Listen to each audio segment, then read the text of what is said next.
Sa iba pang balita, malalaki at maliliit na tao na sangkot sa iligal na droga sabay na tututukan ng Philippine National Police. May ulat si J. Mark Dagala live. Radyo Pilipinas Report. Hinikayat ng Philippine National Police ang bawat Pilipino na makiisa sa kampanya kontra iligal na droga sa pamagitan ng pagiging mapadmatsyag at kagyat na pag-uulat sa mga otoridad hinggil sa mga aktibidad ng mga nasasangkot dito. Yan ang tinura ng PNP kasunod na rin ng pinagting na nilang hakbang upang palawakin ang saklaw at paglaliman pang operasyon kontra iligal na droga sa bansa alinsunod na rin sa direktiba ni Pangulong Ferdinand R. Marcos Jr.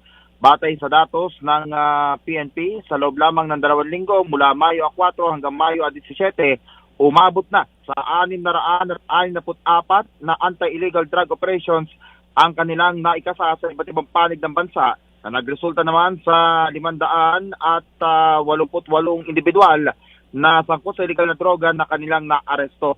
Nasamsan naman sa kabuuan ng operasyon ang nasa 2,082 gramo ng shabu at 23 gramo ng marijuana na may tinatayang halaga ng mahigit sa 14 na milyong piso. Batay na rin sa standard drug price ng Dangerous Drugs Board. Dahil dito, binigyan din ni PNP Chief Police General Romel Francisco Marbil na nananatiling pangunahing prioridad ng organisasyon ang kampanya kontra illegal na droga at ito ay patutupad ng agresibo sa lahat ng antas. Mula sa Kampo Krame para sa Bagong Pilipinas, J. Mark Dagala, Radyo Pilipinas, Radyo Publiko.